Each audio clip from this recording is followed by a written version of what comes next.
para los pocos elegidos que decidieron estar acá, ¿eh? Es que después igual tenemos que estudiar, güey.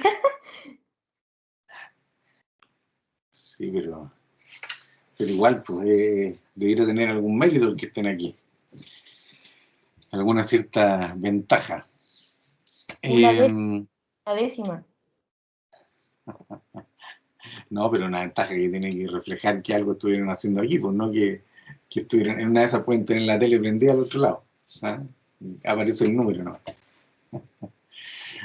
Oye, ya, pero ahí lo que yo les quería comentar respecto a esto es que efectivamente en esta, a propósito de lo que les estaba comentando antes, ¿no es cierto? De estas como, estos focos donde uno puede ver la psicosis, aparecen los tres elementos, ¿no es cierto? Tenemos fenómenos delirantes, tenemos el fenómeno alucinatorio y tenemos este fenómeno conductual, de haberle pegado a una niña, te fijas, y toda la cosa. Aparecía además este otro elemento cuando ella empieza a hacer el relato de lo que pasó cuando le pegó a la niña, ¿no es cierto? Decía esto que levantó los brazos y que había esta persona al lado de ella con la cual tuvo incluso como un impulso, un deseo en el fondo como sexual también, ¿no?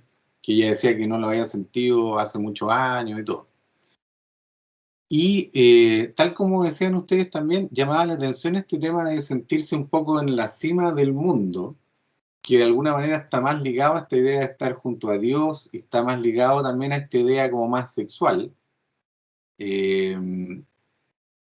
que, ya que no lo han mencionado ustedes, lo voy a mencionar yo, pero que de alguna manera contrasta, ¿no es cierto?, con el resto de lo que vemos en ella, ¿no? Este enlentecimiento psicomotor, esta cosa de estar tan enlentecida, de sentirse, ella nunca como que menciona claramente la palabra deprimida, ¿no es cierto?, pero habla de angustia, habla de otras emociones en el fondo que de alguna manera están ligadas más a la cosa más depresiva.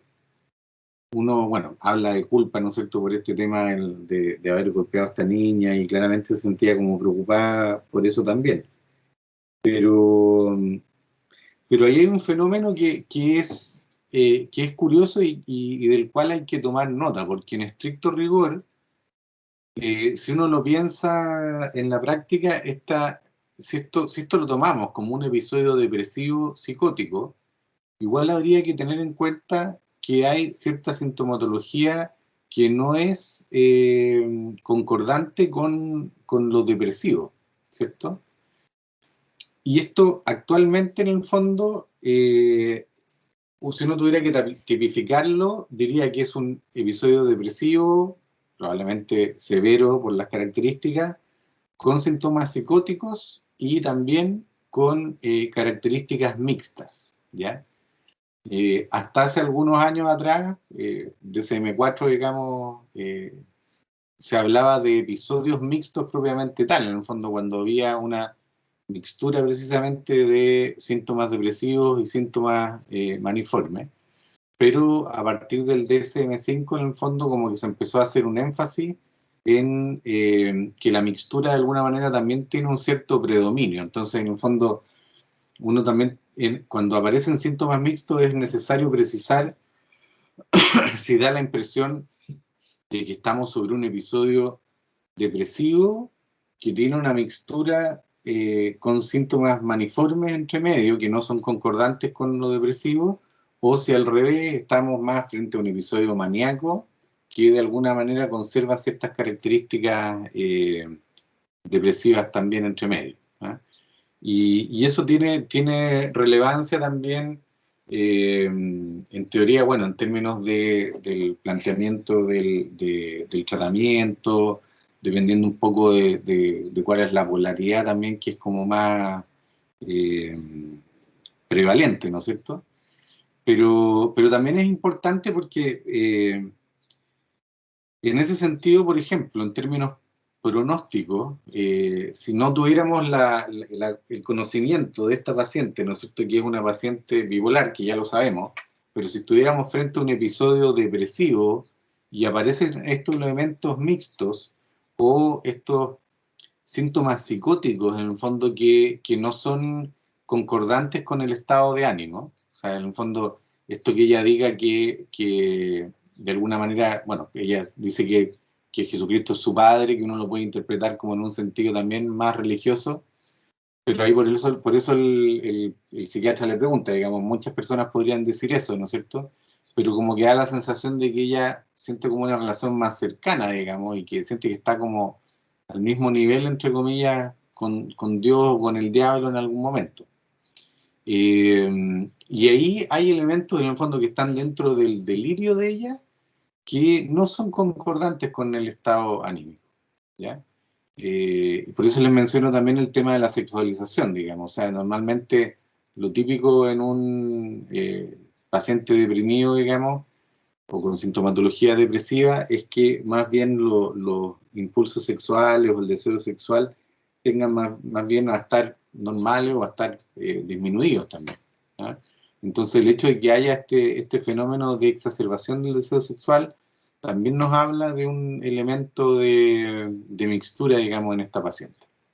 Y cuando eso ocurre, bueno, para otros, ya el hecho de que haya síntomas psicóticos en una depresión es un alto grado de predicción de que ese paciente probablemente tenga una bipolaridad más que una depresión propiamente tal, una depresión monopolar.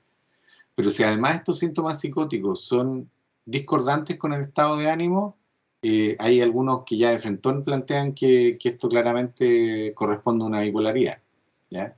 Y si más encima tenemos en el fondo otro tipo de síntomas mixtos, eh, como podría ser el frentón, esto que les menciono yo, el tema de la sexualidad, claro, hay uno debería decir, chuta, esto como que es extraño, digamos, y probablemente en el fondo habla de un mayor predominio de la probabilidad de una bipolaridad propiamente tal, salvo que, y ahí se nos mete un poco algunos de los antecedentes que ella mencionó, hubiera en el fondo algún problema de algún consumo o alguna cosa en el fondo que pueda estar interfiriendo externamente y que esté produciendo en el fondo alguna alteración de la sintomatología propia del cuadro también. Por eso mencionaba yo un poco también el tema de que es súper importante saber efectivamente qué es lo que ha consumido la paciente, tanto desde lo farmacológico como desde el tema de las drogas también. Ahí van a ver ustedes, probablemente más adelante, pero bueno, yo creo que lo vieron de alguna manera con la clase de psicofármacos que le hizo, y también con la clase de esquizofrenia que le hizo el doctor Carrión, que efectivamente muchos de los antipsicóticos más antiguos, sobre todo, producían en el fondo ciertos efectos secundarios que a veces se pueden identificar un poco con ciertos síntomas como de lo que se llama como los síntomas negativos de la esquizofrenia, donde hay una especie de aplanamiento afectivo, donde hay pacientes que son más abúlicos, que están como más planos, más hipomímicos, con lo que se conoce como parkinsonismo, digamos que donde hay una hipomimia, un enlentecimiento, ¿no es cierto? Y temblor también. Y que le dan al paciente una característica como si fuera un paciente esquizofrénico, pero que en el fondo muchas veces a lo mejor tiene más que ver con el tema de los fármacos. ¿Eh? Ahora, eso no era tan evidente en esta paciente, así que yo me sospecho que probablemente no corresponda, digamos, a algún tema farmacológico. Yo siento que aquí, más que un aplanamiento afectivo, igual había como un enlentecimiento propiamente tal. Y ahí llama la atención, y por eso mencionaba un poco cuando hacía este punto que le hacía, digamos, a Trinidad, cuando le dividía un poco entre la latencia, ¿no es cierto?, y el enlentecimiento propiamente tal, porque de repente el mismo enlentecimiento psicomotor puede hacer que el paciente pueda demorarse un poco más en procesar la pregunta y poder responder. Pero habían pausas dentro de la entrevista que iban más allá de eso, ¿no es cierto? Hubo momentos en que como que ella cerraba los ojos y como que contenía la respiración y yo por lo menos me quedé con la sensación de que incluso ella podía en algún momento, no sé, largarse con cualquier cosa fuera de lo común, desde pararse de la silla y salir arrancando a, no sé, comenzar a relatar, digamos, alguna cosa psicótica que no tuviera nada que ver, ¿no es cierto? Eh, entonces, esa latencia, más que ir solamente por el proceso del enlentecimiento psicomotriz, probablemente tiene que ver con elementos más internos, que puede ser que ella esté escuchando voces que la inhiban en ese momento de decir algo, que esté con algún bloqueo, entre comillas, del pensamiento en otros cuadros, ¿no? A lo mejor en el cuadro de ella. O lo que ella refiere en algún momento, que también tiene que ver, y ahí hay que tener harto ojo con lo que ocurre, digamos, durante las entrevistas, ¿no es cierto?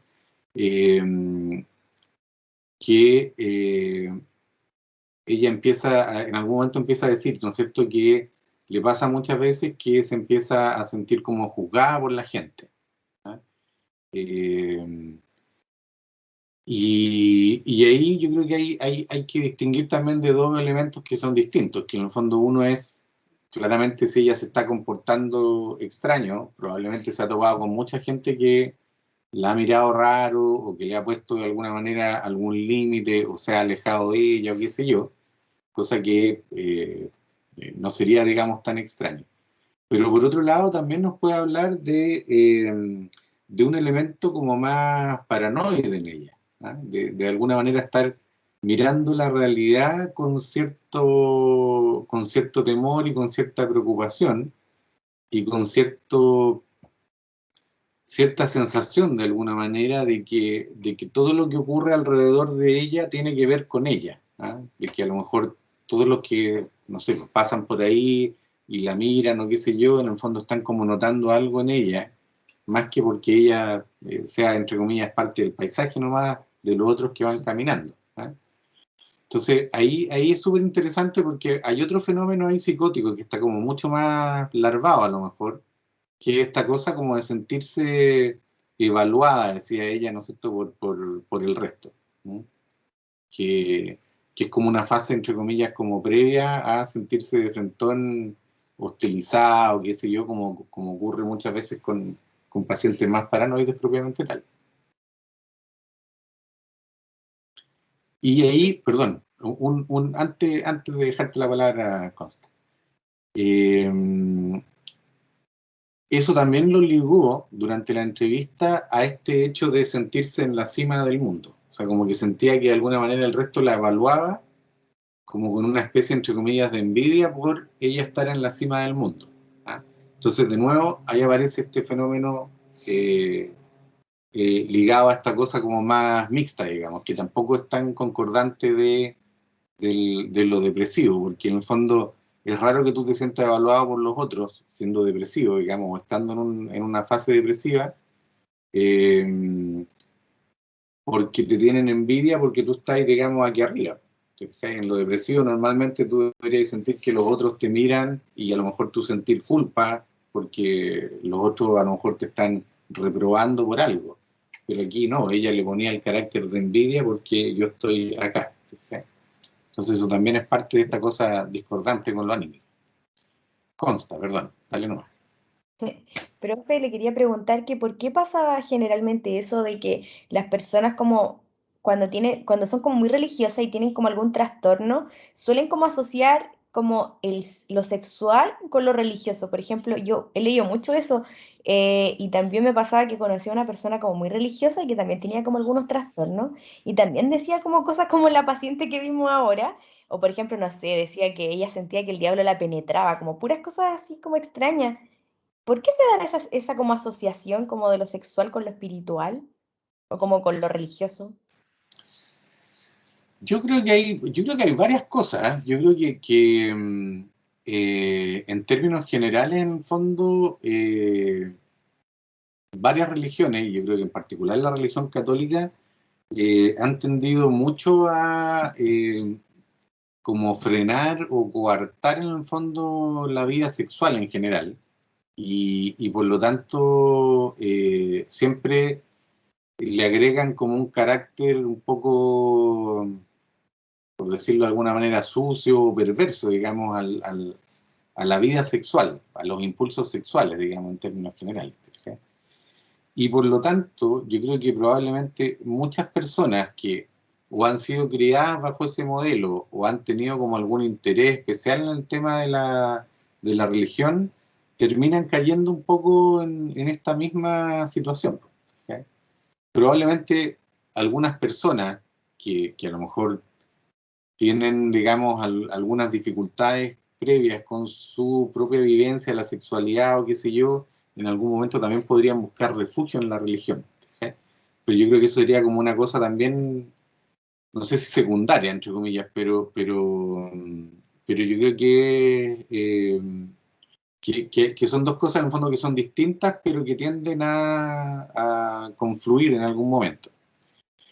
Y otro elemento que yo creo que influye ahí harto, y ahí yo creo que uno lo puede ver también como más históricamente en estas cosas como religiones más paganas y qué sé yo, es que también en el fondo mucho del tema sexual se asocia con llegar como a un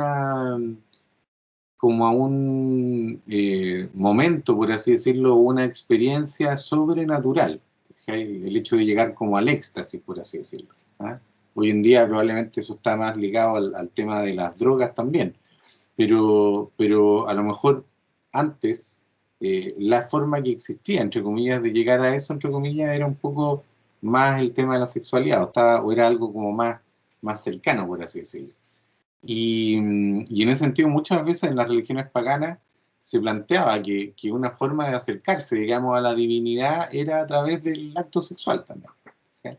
Entonces, yo creo que hay como varias vertientes que de alguna manera relacionan un poco esta cosa como extática eh, de experimentar en el fondo algo sobrenatural, algo que no es propio de nuestra realidad cotidiana, por así decirlo, de lo que uno ve o vive en el día a día y que de alguna manera te acerca a esta existencia o a este ser sobrenatural, entre comillas, que sería Dios, que sería la divinidad.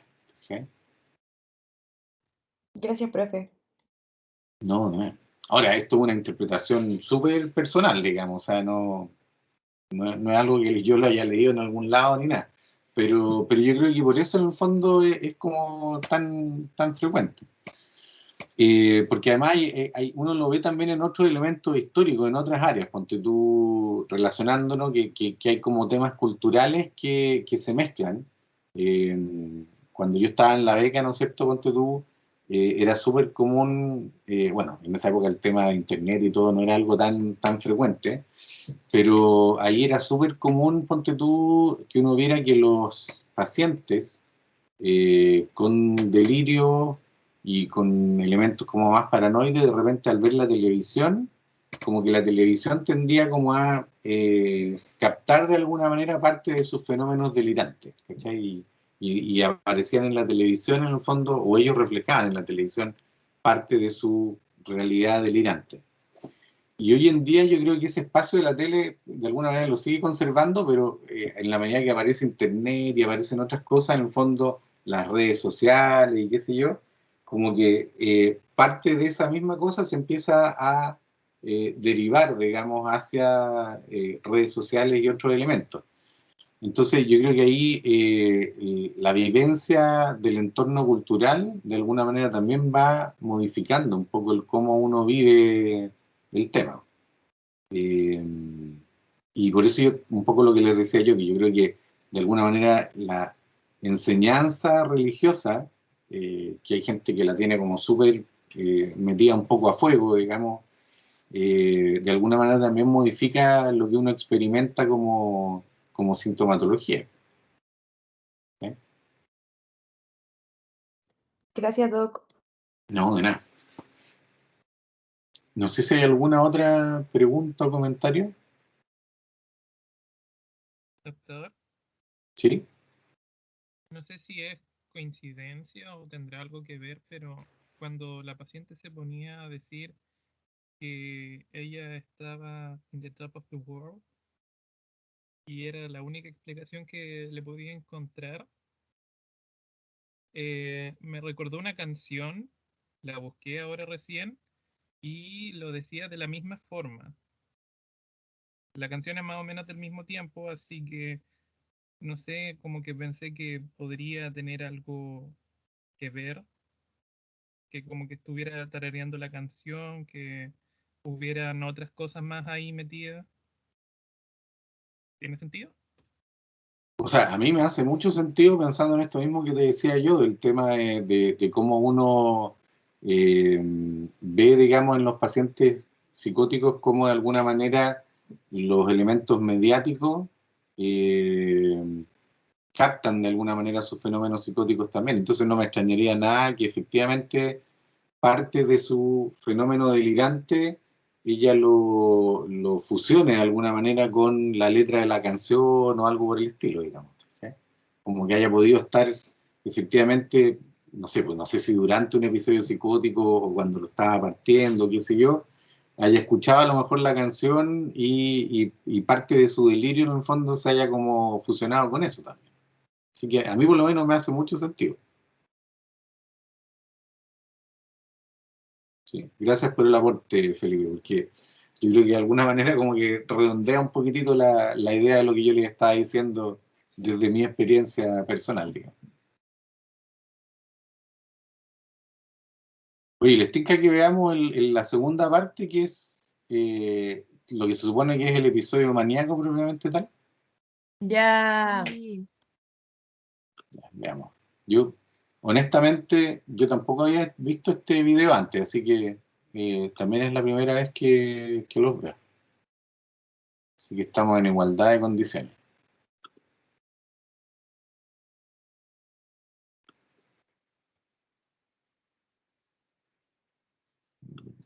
Voy a tener que desenchufarme aquí porque si no, ustedes no escuchan o yo no escucho.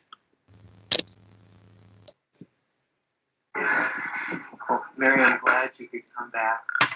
Can you say how you're feeling this morning? Oh, on top of the world. Okay. On top of the world. What are your plans for today? Oh, it's just going to be one great day. What are you going to do? Well, go out, whatever my doctor says I can do. I should say that right now. Tell me a little bit about that. You mean that you may have some restrictions? Yeah, still. Uh-huh. I went off with my husband last night. I beat him up. What now? Tell me about that. Well, I wanted him out of there. He came to visit? Yeah, he came to visit me. Okay. And he pissed me off, so I wanted him out of there, so I beat him up. And what do you mean you beat him up? I forcibly beat him up. You hit him? Quite a few times. Oh, yeah, slugging it out. You were saying something earlier about Jesus Christ and the CIA. Okay, I'm in incognito to the Lord, God Almighty, Jesus Christ. Mhm. Okay, I'm working for Him. I have Okay. been for years. Now, what do you mean incognito? I'm a spy. And what's your mission? My mission is to fight for the American way. Can you say more about it? The Statue of Liberty. Okay. But I mean, can you talk more about the kinds of things that you have to do or have been doing as part of that mission? Oh, I can bring up the wind. I can bring the rain. I can bring the sunshine. I can do lots of things through Christ who strengthens me. Okay. I mean, you can actually cause the wind to come up. Oh, yes. Could you do that today if you wanted Sure. Oh, yeah. to? And what gives you the power to do that? God. On our walk down, you were mentioning about the air and the smells, and we saw some flowers. You like the outdoors? I love the outdoors. It's my favorite place to be is outdoors. Well, see, when I first met my husband, can I just talk? Sure, please. When I first met my husband, we lived underneath the bridge and down at the boat dock. We weren't married. But I believe we got married in the eyes of God down at this boat dock. Because he popped my cherry, and I had been married before. When we first sat down, we asked if you could take your gum out, and you had some strong feelings about that. I've chewed since I was a little bit kid. Don't hurt my teeth or nothing. I got strong teeth, and I like hard gum. I like to blow bubbles with it. Is that a good piece? Yeah, it's a real good piece. Want a piece? So,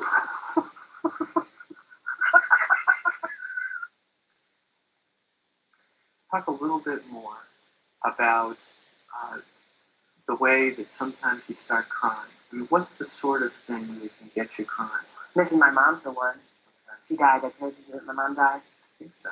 April 5th, 1993. My mother passed away. What happened? Well, she hadn't walked for 21 years of my life. Am I still focused? Okay.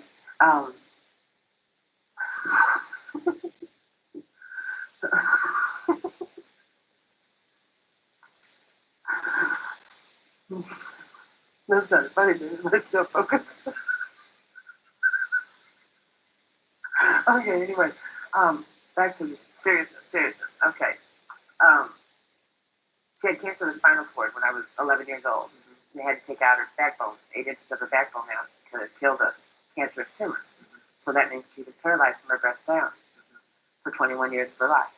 She died at the age of the year I was born, 61. I believe everything has a purpose under heaven. Yeah, what do you make of that?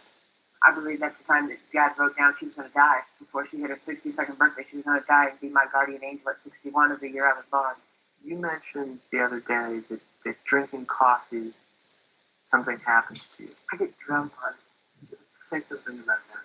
I can get drunk on coffee. I can get drunk on water. I can get drunk on Kool-Aid. I can get drunk on lots of things.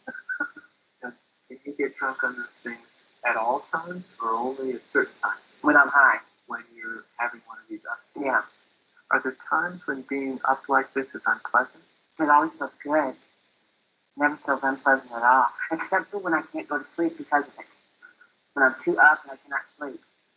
That's the only bad part about it. How did you sleep last night? Worth a damn. Not good. No. How many hours? I didn't sleep at all. I just rested. Even though you didn't sleep last night, you still have good energy? Oh, yeah. Do you feel as good as if you had gotten a full night's rest? Oh, yeah. Big time. Were you able this morning, feeling this good, were you able to concentrate on things that you wanted to concentrate on? Sure was. I helped them put some stuff away. I folded laundry. I stacked socks together. Okay. Do you think that if you were outside the hospital right now, you'd be able to do all the things that you needed to do? Oh, yeah. Sometimes when you're feeling this good, do you go out and do things that get you into some kind of trouble? Oh, sure. Like what? Mess around with my husband. Okay. And it gets you into trouble? Big time. And the voices, my gosh, can I hear the voices? Talk about the voices. It's what's around me, like up at the front desk. People outside my window, I can hear them all. Now, are these voices of people that you can't see? Right. Okay. What kinds of things are they saying? Well, it's none of my business, really. Is there anything else that you want to mention? Yes. I'm a morphodite. Yes, talk about that. You mentioned that to me one time. Okay. I'm a male and female mixed. Okay. I have both organs. And I believe that that's the way God is up in heaven. Okay. Mary, I want to thank you for coming back. We've covered a lot of things. Yeah. Okay. Thanks again. Right.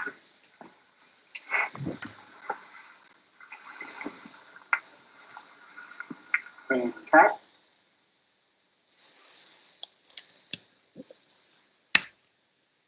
Profe, ¿ella es una actriz? ¿Esto es mentira o de verdad?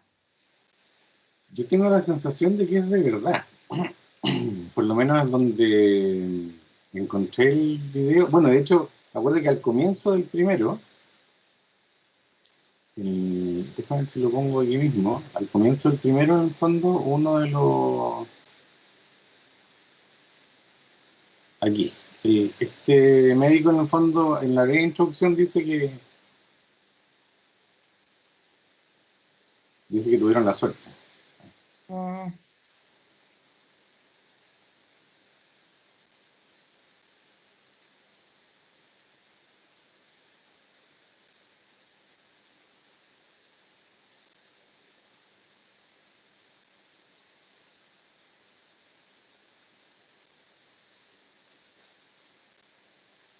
Entonces, a raíz de ese comentario, yo creo que la verdad es que debe ser de una paciente real, digamos.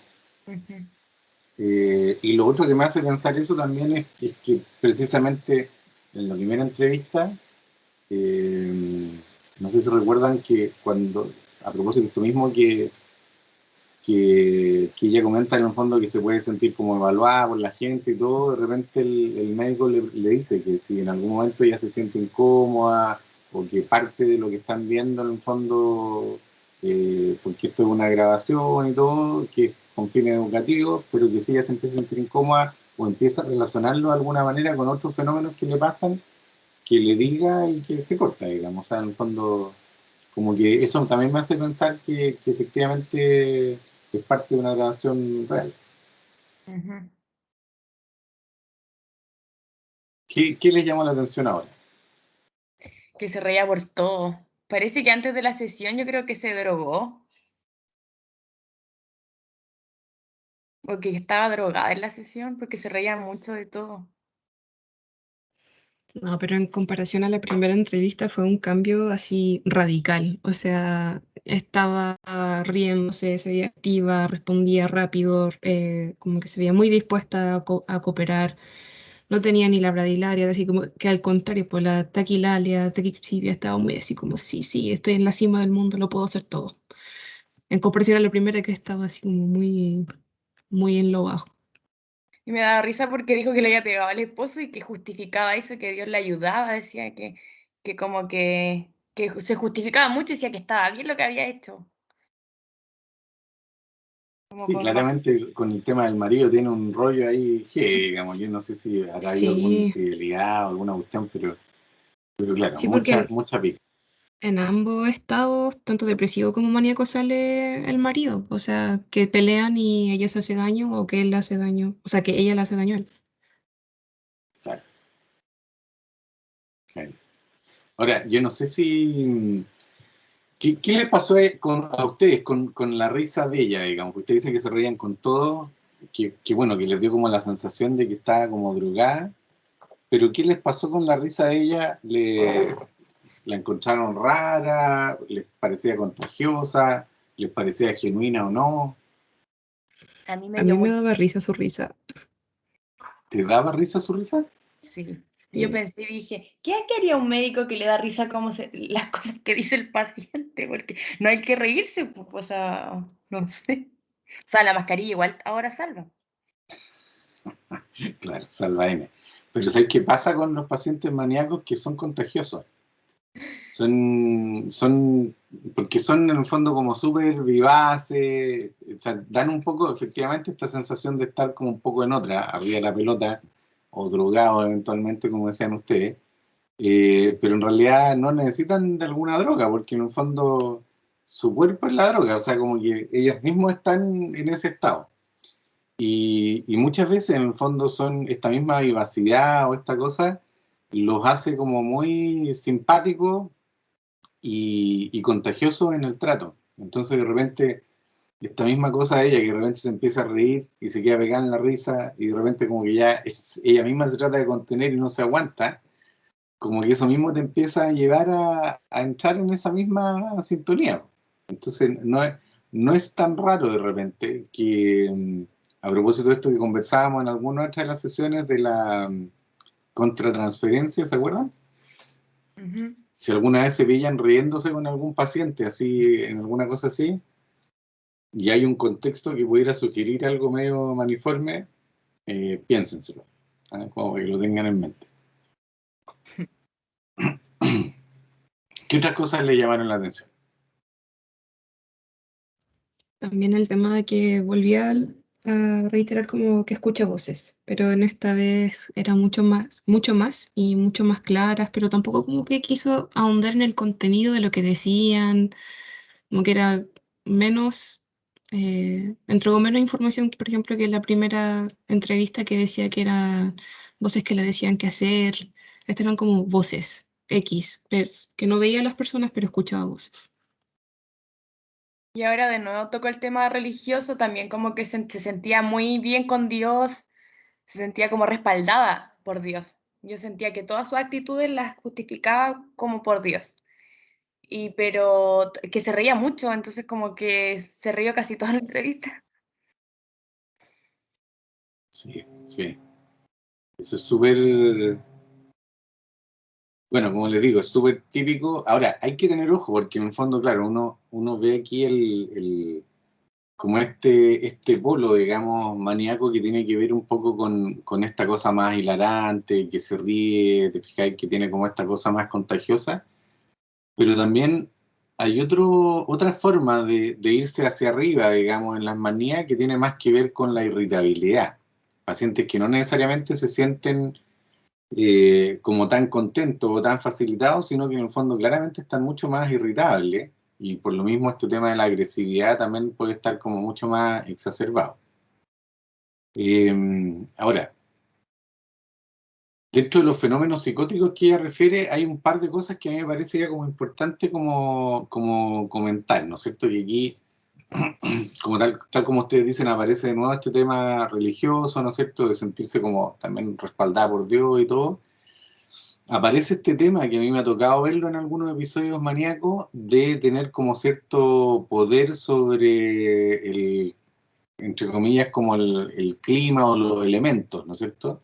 Ella comenta que puede producir el viento, que puede producir la luz, o sea, como que de alguna manera hay una conexión con estos elementos naturales, digamos, pero como que ella tuviera un poder sobrenatural que los puede como comandar, digamos. En eso me acuerdo de un paciente bipolar que lo estaba ingresando yo alguna vez durante mi beca y que estaba lloviendo afuera, qué sé yo, y de repente como que paró la lluvia y de un viaje como que salió el sol así entre medio y se iluminó todo y dijo, ¿viste? Ese fui yo. Así como súper convencido, digamos, y como con tal propiedad, digamos, y tal entusiasmo que llamaba la atención. Entonces, ese es un fenómeno que es bien como interesante también. Y el otro fenómeno, estoy tratando de acordarme, perdón, dale, Consta. Otra cosa que también me llamó la atención es que decía que ella se emborrachaba con todo. Y decía que generalmente se emborrachaba con todo cuando estaba como drogada. Eso igual me llamó la atención porque decía que se emborrachaba con todo. Y de hecho el médico le preguntaba, ¿pero con qué cosas? Y ella decía, no, que cuando estoy como high, arriba. Claro, pero ese estar high no significa necesariamente estar drogada, sino que significa en esto de la cosa anímica. Ah, Yo creo que lo que, por lo menos en este contexto, digamos, el, yo creo que lo que pasa acá, claro, es que el estado maníaco de alguna manera la desinhibe de tal forma que con cualquier cosa en realidad ella se permite relajarse y echarle para adelante nomás. ¿Sí? ya. Entonces, claro, yo creo que por eso les digo esto, que finalmente como que la droga está en ella, digamos, como que para Mm, ella no es necesaria la droga.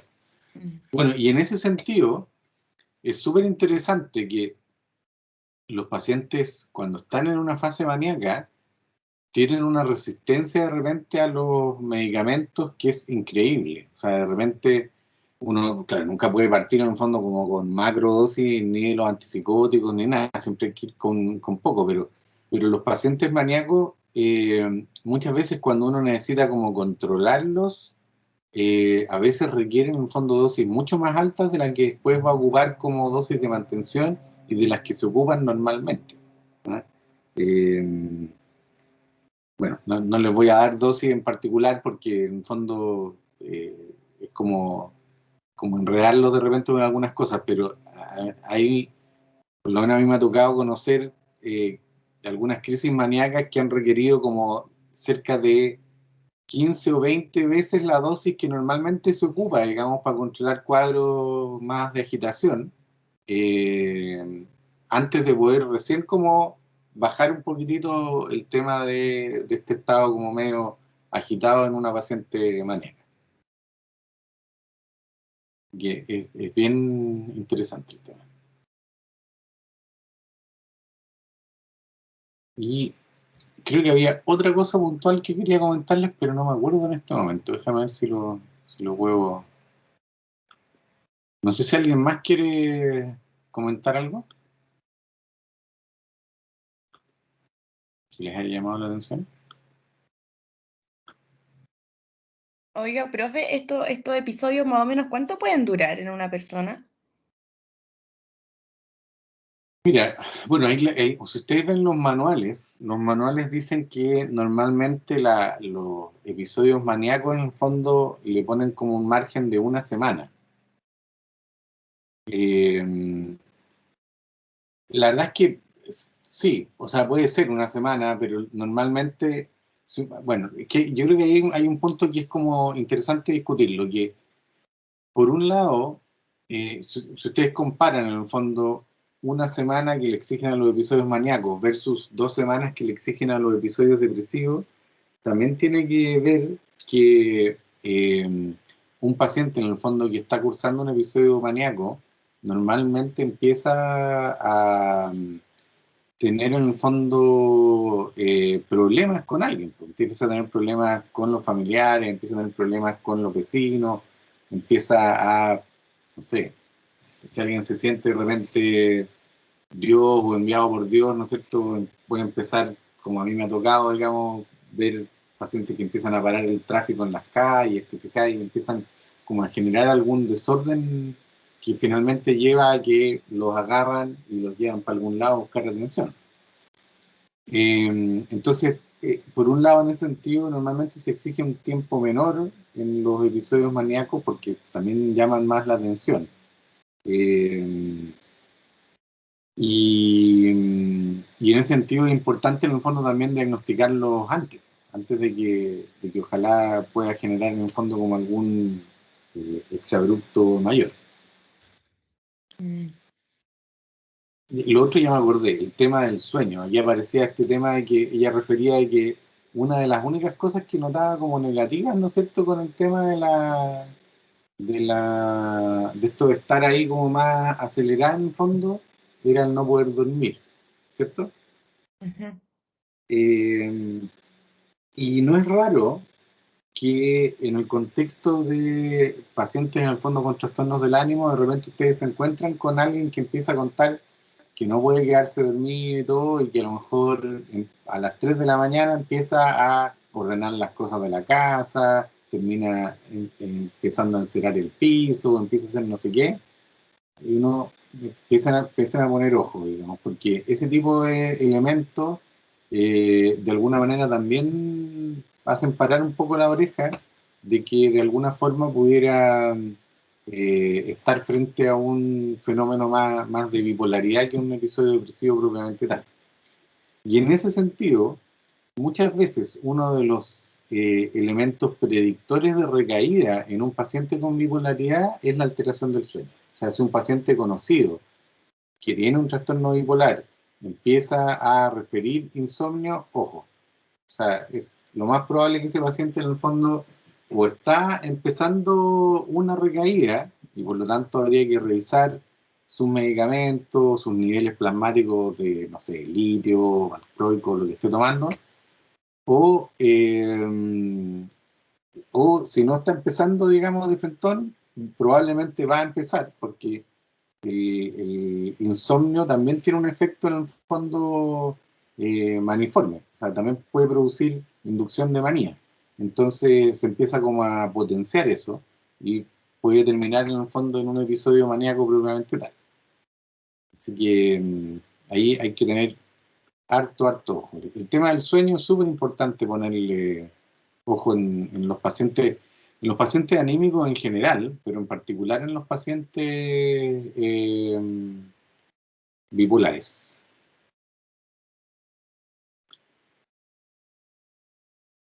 Y el otro elemento que me parece importante destacar, que también es como propio en general de los pacientes bipolares, ¿se acuerdan que a ella le preguntaban cómo se sentía, digamos, en este estado? Si se sentía mal o qué, y ella decía que no, que se sentía fantástico, digamos, o sea, que en el fondo para ella era lo mejor, ¿cierto? Y ahí es cuando dice que lo único que le molesta un poco es el tema del sueño, pero la gran mayoría de los pacientes bipolares, en el fondo, muchas veces se resisten al tratamiento porque siempre les gustaría estar más arriba de lo que es el ánimo normal, ¿sí? Como que siempre les gustaría estar no necesariamente maníaco dejando alguna embarrada, digamos, porque algunos pacientes en el fondo, precisamente cuando están estos componentes más de irritabilidad o algunas otras cosas, después en el fondo también experimentan arrepentimiento de lo que ocurrió durante el episodio maníaco. Pero a la gran mayoría de los pacientes bipolares, si tú les preguntáis, ellos te van a decir que les gusta cuando están un poquitito más arriba, cuando sienten que son capaces de hacer de todo, que no se cansan fácilmente, que tienen más energía, te fijáis, como que de alguna manera la vida fluye mucho más fácilmente. Entonces, eso es lo que muchas veces lo lleva a abandonar los esquemas de tratamiento. Porque en el fondo con el tratamiento en general los maneja bien, y no es que los deje necesariamente como aplanados efectivamente, pero los deja en un nivel normal que ellos lo experimentan como si estuvieran, entre comillas, medio deprimidos porque ellos han experimentado lo otro, han experimentado esto de estar como en este nivel donde de alguna manera sienten que la vida fluye, que como decían ustedes, es como esta sensación de estar como medio drogado, ¿no es cierto? Y ahí es súper importante aclararles a ellos que parte de la importancia del tratamiento es que la bipolaridad en el fondo tiene precisamente este tema de que cada nuevo episodio aumenta el riesgo en el fondo de aumentar la ciclicidad también. Y por lo tanto, el hecho de que ellos se vayan para arriba eh, implica que en algún momento aumentan la probabilidad de que se vayan para abajo también. Y de hecho la gran mayoría del tiempo los pacientes bipolares lo pasan más en depresión que en algún otro estado anímico. Entonces, desde esa perspectiva es importante en el fondo como educarlos a ellos con respecto a la importancia que tiene precisamente mantener el tratamiento de forma estable para evitar en el fondo estas inestabilidades en lo anímico o el defensor en algún momento llegar a quedarse pegado en lo depresivo, porque además en la medida en que van dejando los tratamientos también pueden ir perdiendo utilidad los tratamientos. Entonces puede que ya lo que les servía antes, que lo dejaron o disminuyeron la dosis o qué sé yo, puede que en un segundo intento o en un tercer intento ya no tenga la misma efectividad, digamos, que tuvo anteriormente.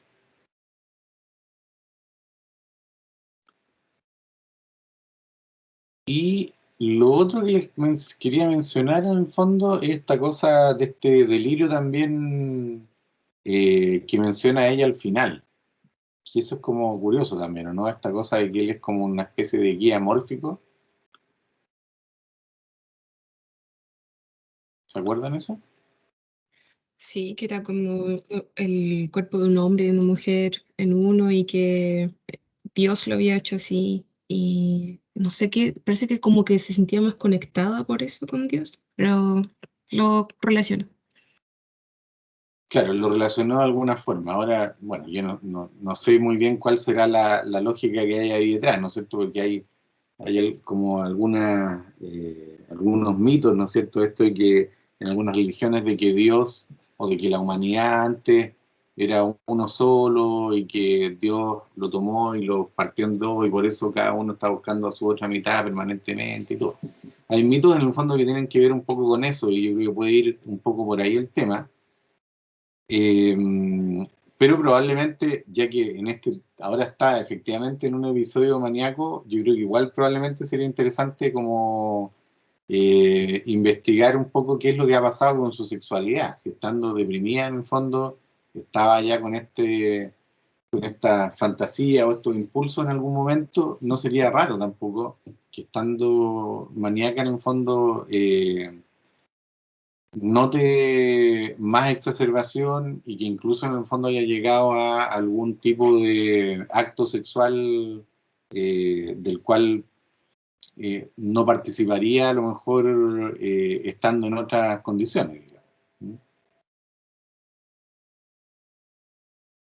Sí, creo que también es como un detalle que es importante tenerlo en mente. Eso, no sé si hay alguna otra cosa que les haya llamado a ustedes la atención respecto del video.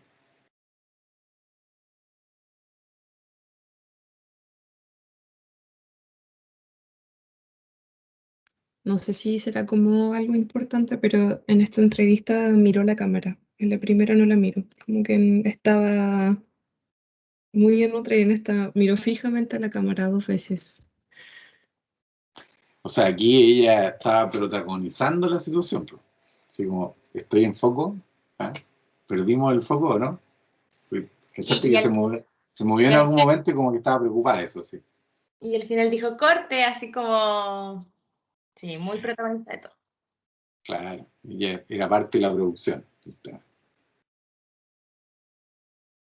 Eso, bueno, como les digo, eso es súper interesante de los pacientes maníacos, porque en realidad son contagiosos, son simpáticos cuando están en este estado que les digo yo, maniforme, que es como buena onda, que muchas veces, en el caso de ella, que tiene algunos elementos así como medio mixtos, a ratos no es tan claro, pero este estado así como de que todo fluye, que todo es buena onda, todo paz y qué sé yo, normalmente se habla de un estado de elación, ¿ya? Que es como, efectivamente, como esta sensación de sentirse drogado, como dicen ustedes, de estar así como que todo es fácil, como no nos preocupemos por nada, todos vamos a ser felices, ¿ah? Claro, yo te regalo mi auto, a ti te va a servir más que a mí. ¿Te fijáis? Como una cosa como muy, muy desprendida además, porque como que todo va y viene naturalmente, ¿cachai? Como que no es ningún esfuerzo, por así decirlo, ¿no? Eh, entonces, llama mucho la atención y a la vez uno sintoniza como fácilmente, en el fondo, con esa dinámica. Porque además tiene, así como ellos lo viven fácilmente, no impresiona como una cosa como forzada, ¿te fijáis? O sea, a pesar de que llama la atención, igual contagia. Salvo situaciones, obviamente, que sean ya más disparatadas. O sea, claro, si algún paciente maníaco de repente empieza como a ponerse ya más puntúo en una onda sexual o qué sé yo, claro, ahí ya empieza a ponerse como más incómoda la situación. Pero en general en este estado así como más de elación, como que la cosa fluye y contagia, como decir, ¿no?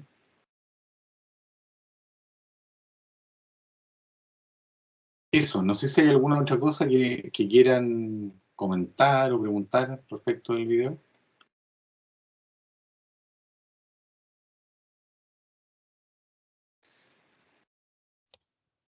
Es que yo creo que lo que más llamaba la atención, que fue como la risa, de como el cambio de ánimo tan distinto, ya lo comentamos. Súper. Yo igual, bueno, si quieren lo pueden buscar, pero si quieren les dejo los links también, o se los publico ahí en la plataforma para que lo vean. Ya. Súper.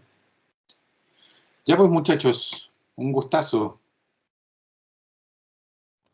Ya, profe, entonces usted nos avisa cómo va a ser la modalidad de la prueba. Sí, el lunes les confirmo ahí con toda seguridad. ¿Ya? Profe, pero acuérdese que si es en el cine, que no sea tan oscuro, pues acuérdese que el auditorio es súper oscuro igual. Sí, no, pero si igual tiene luces, Ya, pero no están procure así. que tenga luz, pues, ¿ya? Ya, ok. Ya. Chao, profe, que esté bien. Chao, ustedes también. Nos vemos. Muchas gracias, Chao, doctor. profesor, muchas gracias. Chao, Sí. chao, Que profe, muy que esté bien. bien. Chao, Chao, doctor. chao. Muchas gracias. De nada. Voy a detener la grabación ahora para acordarme después de subir.